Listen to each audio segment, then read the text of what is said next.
Good morning everyone. আমরা এখন যাচ্ছি স্কাই ক্যাবের দিকে। সবাই ওয়েভ করো। Hi, Welcome to GD Care. Don't forget to subscribe and click on the bell button. আমাদের দেরি হয়ে গেল, কিন্তু আমরা এখন যাচ্ছি লঙ্কাবি স্কাই ক্যাব। আমাদের গাড়িও চলে এসছে। এই যে going to sky cab oriental village. যেটা বুঝতে পারলাম, কুয়াতে গেলে পরে ডিউটি ফ্রি শপিংটা সব থেকে সস্তায় পাওয়া যায়। এখানে একটা অদ্ভুত কথা শুনলাম, হর্ন তো এখানে কেউ বাজায় না এবং ওভারটেকও অ্যালাউড নয়। মানে যদিও সামনে গাড়িটা ওভারটেক করলো, আমাদের সামনে গাড়িটা খুব স্লো যাচ্ছে, তো আমাদের যে দাদা গাড়ি চালাচ্ছে সে কিন্তু পিছনে যাচ্ছে। বলছে যদি ওভারটেক করি, পুলিশ যদি দেখে তাহলে ধরে নেবে। যেটা বলছে দাদা সেটা হচ্ছে বৃষ্টির পরে স্কাই ব্রিজ থেকে ভিউটা সব থেকে ভালো হয়, বিকজ মেঘ সরে যায়, আর ওখান থেকে থাইল্যান্ড, ইন্দোনেশিয়া, বাকি কান্ট্রিগুলোও দেখা যায়।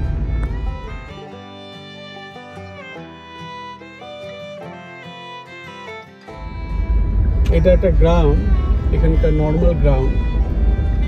আমাদের যাওয়ার পথে, স্কাই ব্রিজ যাওয়ার পথে, আর রাস্তায় অনেক ছোট ছোট মানুষ।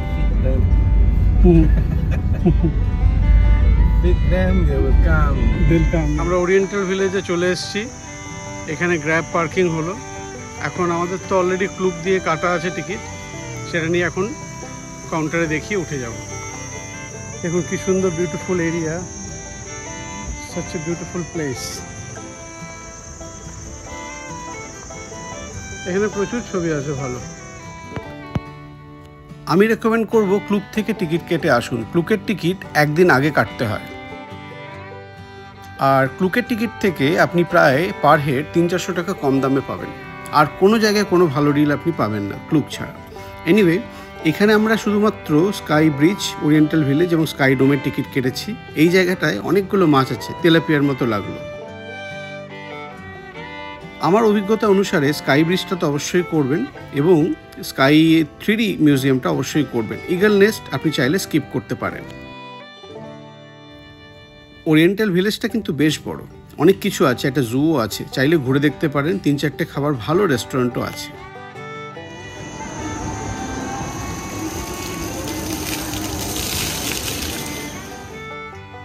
আমি তো ক্লুক থেকে টিকিট কেটেছিলাম, এখানে আমি আপনাদের প্যাকেজটাও দেখিয়ে দিলাম, তাহলে আপনারা কম্পেয়ার করে আসতে পারবেন ক্লুক এবং এখানকার প্যাকেজে কি রেট।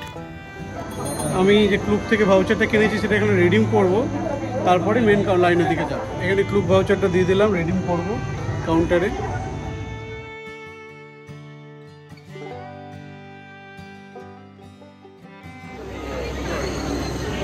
ওইদিকে আছে স্কাই ডোম, এখানে এটা স্কাই ডোম, আর ওই দিকটা 3D আর্ট গ্যালারি। টিকিট দেখানোর সাথে সাথে আমাদের এই বারকোড দেওয়া হাতের ব্যান্ডগুলো দিয়ে দেওয়া হলো, যেটা নিয়ে আমরা নন এক্সপ্রেস লেন দিয়ে হেঁটে গেলাম। আমরা ইগল ওয়াকটা নিয়ে নিই, বাকি পুরো প্যাকেজটা নিয়েছি, আর নন এক্সপ্রেস ওয়েতে আসছি। আজকে ভিড় নেই, দেখলেই বুঝতে পারছেন। তো আই থিঙ্ক এক্সপ্রেস লেনটা আপনারা ইগনোর করতেই পারেন। এখানে বিভিন্ন রকমের গান্ডোলা আছে। যদি আপনারা সবথেকে সস্তার প্যাকেজ নিতে চান তাহলে সেটা হলো আপনাদের স্ট্যান্ডার্ড গান্ডোলা, যেটাতে আমরা উঠেছি। এটা অটোমেটিক আসে, অটোমেটিক ডোর খোলে এবং আপনাকে উপরে উঠে যেতে হয়। এরপর এটা লেভেল 1-এ গিয়ে দাঁড়ায়, যেখানে ইগল নেস্ট আছে। আমি বলবো সেটা স্কিপ করে একদম লেভেল 2-তে স্কাই ব্রিজে চলে যান। কেমন? খুব ভালো। How are you?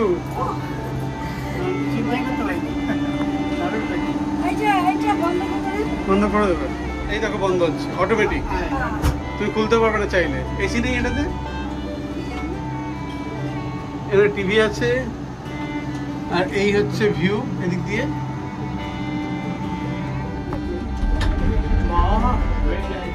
এটা হচ্ছে ওয়ার্ল্ডের স্টিফেস্ট স্কাই ব্রিজ, সবথেকে খাড়া স্কাই ব্রিজের মধ্যে একটা বলতে পারো। স্টিফেস্ট মানে খাড়া। বিভিন্ন রকমের এগুলোকে গান্ডোলা বলে। এই যে যাতে চাপছো, আমরা তো কি বলি কেবল কার, তো এটা গান্ডোলা, মানে এই মেশিনটাই গান্ডোলা বলে। পিছনে সমুদ্র আছে। বাবা আঙুল শিখেছে, ইও করা শিখেছে। খুব গরম। এরকম অনেকগুলো গন্ডোলা আছে, 360 আছে, নিচে গ্লাস আছে, আবার এসিও আছে। এটা তো নন এসি, স্ট্যান্ডার্ড গন্ডোলা। সবথেকে কম দামে যেটা পেয়েছি ওটা নিয়েছি। তাতেও টিকিট আমাদের 5 জনের প্রায় 12,000 টাকা পড়েছে। আমরা উপরে উঠবো, আপনাদের দেখাচ্ছি। ওই যে ওই জায়গাটা, ওখান থেকে আবার উপরে উঠবো স্কাই গ্লাইড দিয়ে, যেটা স্কাই ব্রিজ, যেখানে ডন সিনেমার শুটিং হয়েছিল, শাহরুখ খান বোমানেডিকে বুম বুম দিয়েছিল, ওই জায়গাটা। কিন্তু ওখানে একটা ইগল আছে, স্কাই ইগল, যেটা আমরা নিইনি। মানে আমাদের প্যাকেজে আছে স্কাই রাইড, মানে স্কাই ক্যাব, স্কাই ওয়াক আর স্কাই গ্লাইড, আর নিচে 3D মিউজিয়াম আর ডোমটা, এইগুলো আমাদের প্যাকেজে আছে। আমাদের প্যাকেজে ইগলটা নেই।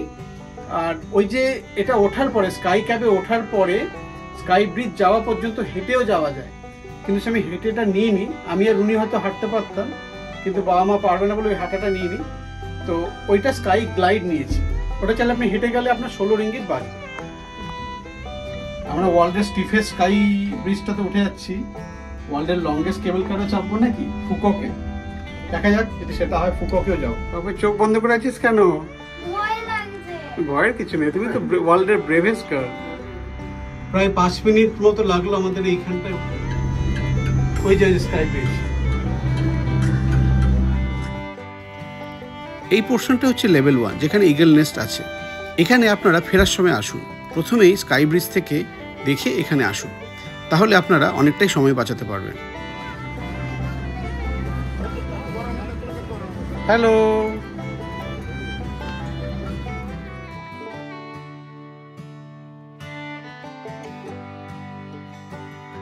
এখানে একটা ছোট্ট কনফিউশন হয়েছে। আমরা যেখানটা নামলাম কেবল কারে, সেইখান থেকে আবার কেবল কার নিয়ে ওই জায়গাটায় যাব, ওখান থেকে স্কাই গ্লাইড।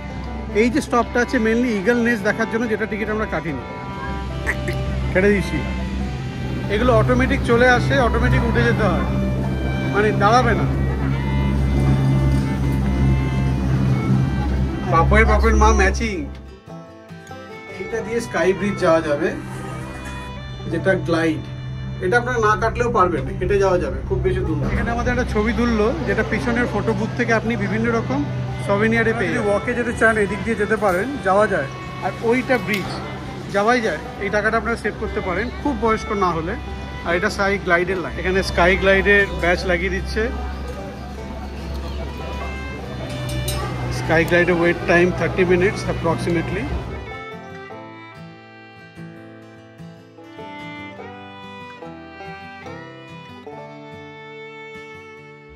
স্কাই গ্লাইডটা কিন্তু একটু প্রচণ্ড ওয়েট করতে হবে, কারণ ওই একটাই গ্লাইড, একটাই নামে ওঠে। মোটামুটি ধরে নিন ওটাতে 10 জন করে আটে। তো আমরা এখানটায় প্রায় আধ ঘন্টার উপরে দাঁড়িয়ে আছি। আমি বলবো যদি আপনি হাঁটতে পারেন, মোটামুটি সিঁড়ি ভাঙতে পারেন, তাহলে নেচার ওয়াক যেটা, সেটা দিয়ে করে নেবেন। টাকাটাও বাঁচবে 18 রিঙ্গিট, প্লাস আপনি অনেক তাড়াতাড়ি ঘুরতে পারবেন। আমাদের বাকি জিনিস ঘোরা হয়ে গেছে, বাট এইটাতে আধ ঘন্টা কি 40 মিনিট এখনো হয়ে গেছে, কারণ এটা যাচ্ছে আসছে আবার নিচ্ছে, টাইম লাগছে। স্কাই গ্লাইডে উঠেছি, গ্লাইড করে নামছে এটা। অবভিয়াসলি গ্লাইড যখন গ্লাইড করে নামবে, অনেকক্ষণ ওয়েট করতে হবে। আমি বলবো এটাকে অ্যাভয়েড করবে। পায়ে যদি হাঁটু থাকে তাহলে হ্যাঁ, তাহলে নেচার ওয়াক করে নেমে যাবে। এটাই স্কাই ব্রিজ। ওই যে ওইটা আছে নিকল নেস্ট, যেটাতে গিয়েছিলাম।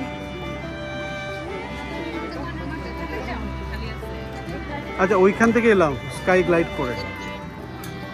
এটা স্কাই ব্রিজ। কেমন লাগছে এত উঁচুতে উঠে? শাহরুখ খান এখানে হেঁটেছিল। হ্যাঁ, এই যে আমরা এখন এই স্কাই ব্রিজে এসেছি, ওই জায়গাটা থেকে, ওখান থেকে গ্লাইড করে এলাম। আর ওই যে দূরে ওখানটায় ইগল নেস্ট, যেটা আপনার কেবল কারে করে, মানে যেটা গন্ডোলা বলে। এখানে খুব সুন্দর ভিউ, একটা জিডি গ্যাম 360 ডিগ্রি।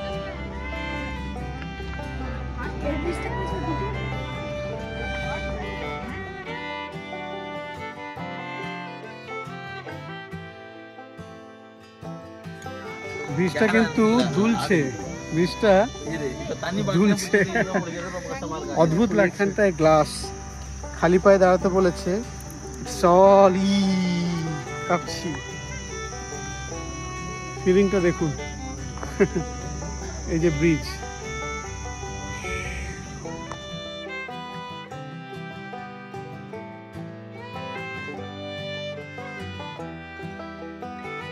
ম্যাডাম কেমন লাগছে?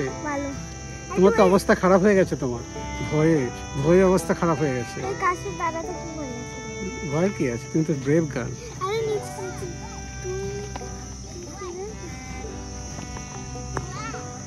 হাই করে দাও। স্কাই ব্রিজটা কিন্তু খুব বড় নয়, ওখান থেকে এসে একটা আর্চের মতো এসে এখানটায় শেষ হয়ে যাচ্ছে। এটাই স্কাই ব্রিজ, কিন্তু এটাকে নির্মিত হয়েছিল এই হেলিকপ্টার দিয়ে হ্যাং করে করে। মানে ভাবুন এটা বানিয়ে একটা কত বড় একটা ট্যুরিস্ট স্পট হয়ে গেছে। ওইখানটা ইগল নেস্ট যেটা আছে ওই জায়গাটায় একই হাইটে। তো but I think eagle nest you can escape, ওটা দরকার নেই আপনি যদি স্কাই ব্রিজ করছেন।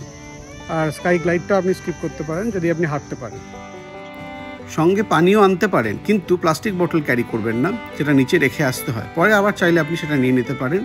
আমরা যেহেতু বোতল, যেটা জলের স্টিলের বোতল ছিল, এরকম নিয়ে এসেছিলাম। স্কাই ব্রিজের এন্ড এটা।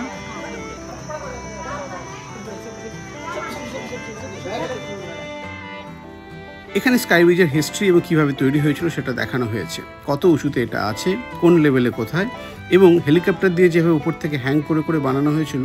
অদ্ভুত এই আর্কিটেকচার। অবশ্যই আসবেন, এনজয় করবেন এই জায়গাটা। কোথায় যাবে এবার?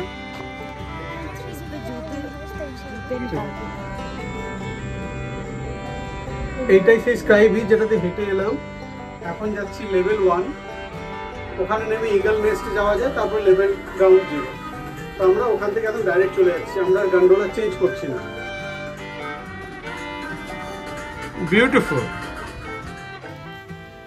প্রত্যেকটা জায়গাতেই যেমন হয়, আপনি যেখান থেকে এক্সিট করছেন সেখানে একটা সোভেনিয়ার শপ থাকে, যেখানে আপনি অনেক কিছু কিনতে পারেন, বাট একটু ব্যয়বহুল্য। এর থেকে ভালো আপনি লঙ্কাবিতে ডিউটি ফ্রি শপ, সেটা পেন্টাই চেনাং বিচের কাছে হোক বা কুয়ার কাছে হোক, আপনারা খুব ভালো দামে ভালো ভালো জিনিস কিনতে পারবেন।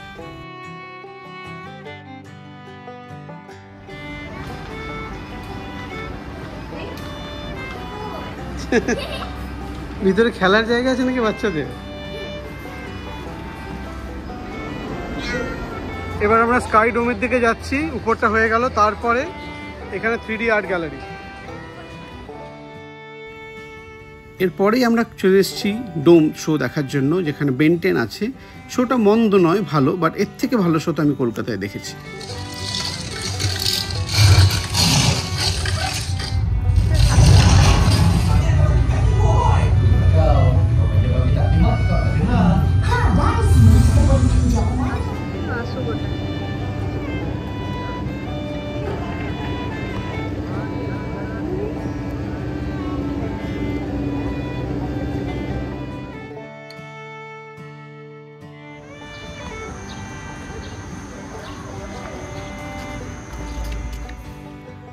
থ্রিডি আর্ট গ্যালারিতে ছবি তোলার জন্য আগের কিছু পুরনো ছবি দেখে আসবেন, এবং নিচে কিছু কিছু জায়গায় দেওয়া আছে কিভাবে ছবি তুলবেন।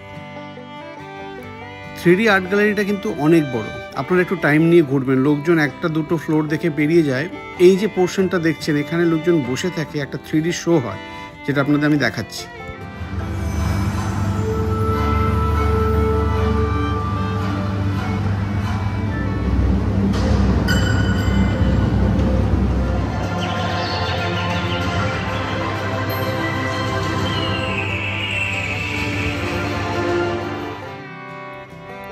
এই যে আমাদের ডোরা, একটা ভয়ঙ্কর ট্রেক, একটা দুর্গম রাস্তা ক্রস করে ওই ক্যাসেলটার মধ্যে ঢুকে গেল। আমার এই পুরো জার্নিটায়, পুরো ট্রিপটাতে স্কাই ক্যাবের এই 3D আর্ট গ্যালারিটা দুর্দান্ত লেগেছে। এতে মেনলি বোধহয় 5টা লেভেল আছে। লোকজন একটা দুটো লেভেল করেই বাড়ি চলে যায়, এবং প্রত্যেকটা লেভেল আপনারা এক্সপ্লোর করবেন, টাইম নিয়ে আসবেন, 3 ঘন্টা লাগবে। ওয়াও, পাপা নেলসে নিয়ন কালার আছে না, সেই জন্য ম্যাজিক। এই লেভেলটা তো অনেকে জানেই না, সবাই স্কিপ করে চলে যায়। আর এখানে একটা 3D শো হয়, যেটা আমরা এখন দেখে বেরোলাম। আপনারা এলে এই 4টে লেভেলই কভার করবেন। একটা 3D শো হয়, যেটা আমরা এখন দেখে বেরোলাম, একটা নিয়ন লাইটের কভার। অবশ্যই আসবেন, মিস করবেন না। এটা এত বড় এরিয়া, আমি ঘুরে দেখাচ্ছি দাঁড়া। আরামসে 3-4 ঘন্টা এখানে লেগে যাবে। কিন্তু আপনারা একটা ভিডিওতে দেখতে পারেন কি না, দিস ইজ মুভিং অ্যাকচুয়ালি, আপনি আপনার জায়গার পজিশনের অনুসারে। Such a lovely painting.